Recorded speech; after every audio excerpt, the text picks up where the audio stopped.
So I've been listening to Walden by Henry David Thoreau on audiobook. It's actually free on YouTube, so I'll leave a link in the description if you want to listen to that. But in the chapter on economy, he said, the cost of a thing is the amount of what I will call life, which is required to be exchanged for it, immediately or in the long run. The immediate cost can be easy to calculate. You get paid by the hour. But now think about what happens with that thing after you buy it.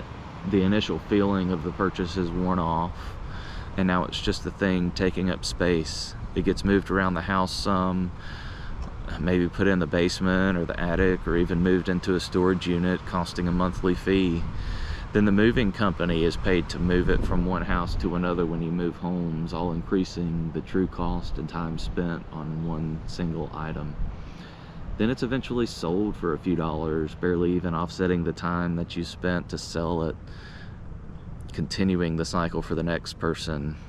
Or maybe it's just tossed in the landfill, burned, or left behind.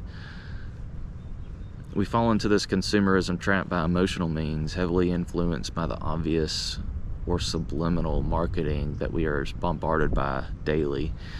And I say this from experience, and only have the clarity that I do now by taking a retrospective look at my own life and purchases, and still having this feeling that something isn't right. Like there's more to life. But how can there be more to life when I have all this stuff? Maybe more stuff is the answer. That's wrong.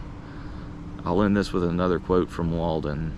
I went to the woods because I wanted to live deliberately, to front only the essential facts of life, and see if I could not learn what it had to teach, and not when I came to die discovered that I had not lived.